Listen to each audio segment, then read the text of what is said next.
Hello, today I'm going to show you how to make sprouted wheat bread. You can buy it at the store. It's quite expensive. There's several popular brands out there, but I've decided I've started making it myself and wanted to share how I make it. It's from an awesome recipe I got on the web. Really easy, quick to do. I'll put a link to the recipe in the description below.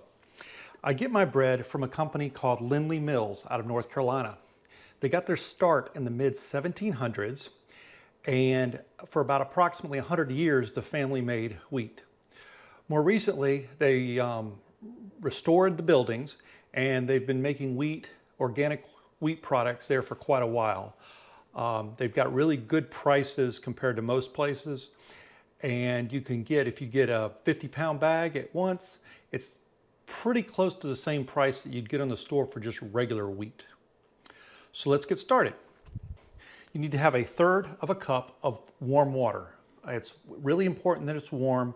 Call it baby bottle warm. You know, if you can handle it on the back of your wrist here, you're in good shape. The reason for that is the yeast in the bread needs that to activate. If you put cold water in there, or if the yeast is cold, it won't rise. So dump that in here. Next, we're going to need 1.5 tablespoons of honey.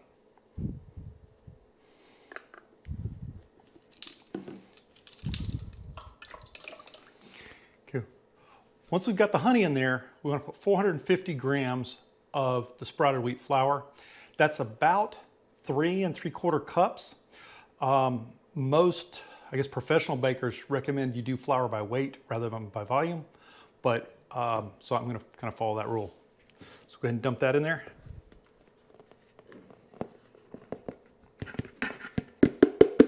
After that, we're going to put 1.5 teaspoons of salt. And then finally, we're going to put a packet of room temperature yeast. Now, if you use it in the jars, it needs at least 24 hours to get to room temperature. Because once again, if that yeast is not room temperature, it's not going to rise very well and you're going to wind up with some very dense bread.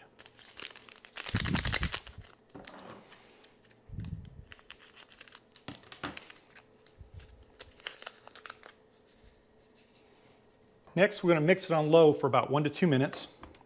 Get everything all mixed in together. And if you've got a blender like mine, it tends to hop around the counter. So make sure that you keep your hands on it. There's a few things I did while it was mixing. First off, I got a 9-inch bread pan and went ahead and lightly greased the inside.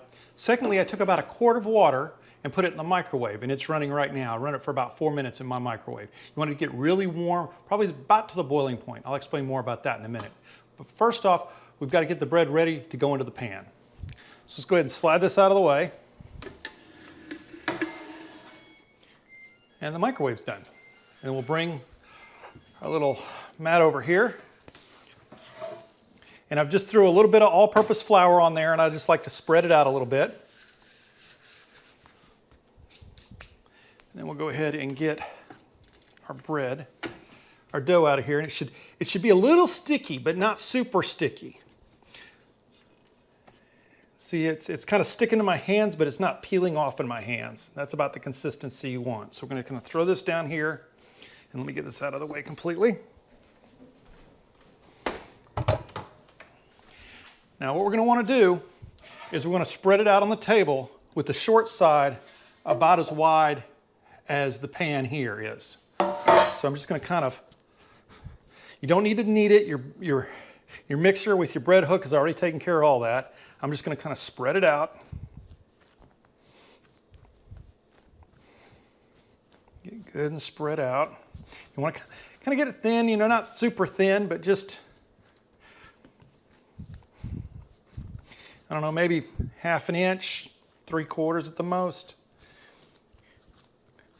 And if you've got one of these mats like mine, it's got the inches across the top, so I can just kind of look at it and know about where I am.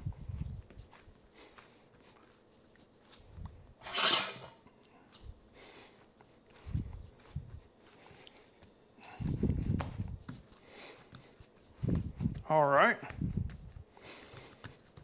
So I've got it kind of out there. So now what you want to do is you're going to want to roll it. And I do put a little surface tension in it. So just kind of pull it and roll pull it and roll, and you want to get it nice and tight. Pull it and roll, pull it and roll, pull it and roll, pull it. And then there you go. Whoops, got a little too much in there. Then you're going to take your ends and turn them up underneath. Kind of tighten them in. Really nice. That should just fit perfectly into your baking pan. Now, I always have trouble getting the little lines away, but it's going to look just fine when we're done. Now it's in the baking pan. Now what we have to do is we have to let it rise for about 75 minutes. Now, like I mentioned before, heat is needed for the yeast to work. We keep our house fairly cold, so I have to get creative. So what I do is I warm up my microwave by boiling the water in there like we saw a minute ago, and then I'm going to put this pan of dough in there with a tea towel or just a kitchen towel over the top of it. And I usually double it up. Just throw it over the top of it. I'm going to put this in the microwave. That'll give it a nice warm environment where it can rise nicely.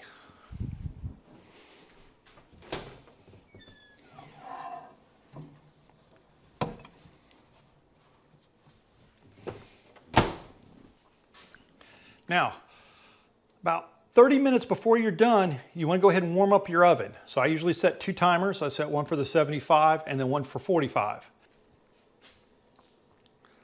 We've waited our 75 minutes, and now it's time to take it out of the microwave and put it in the oven. It should be about twice the size it was when you put it in the pan to begin with.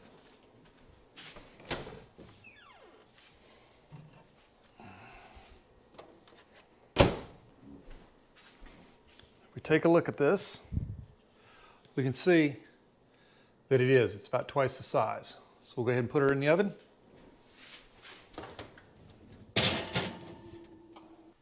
Boy, does it look good. Next thing we need to do is let it sit for about 5 minutes in the bread pan to let it cool, and then we'll dump it out onto a cooling rack. Our 5 minutes is up, and we'll go ahead and dump her out.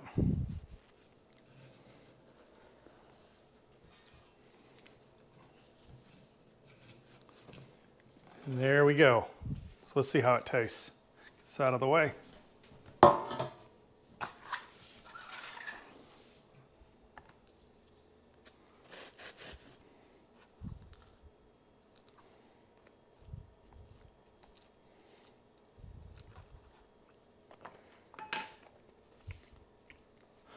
Well, I hope you enjoyed this recipe. Check it down in the description for a link to Lindley Mills if you want to get your sprouted wheat from there. Also, I'll have a link to the recipe that I used to make the bread. And I'm George, and this is the Baker Farm. Have a wonderful week, awesome adventures, and amazing harvest. We'll see you next time.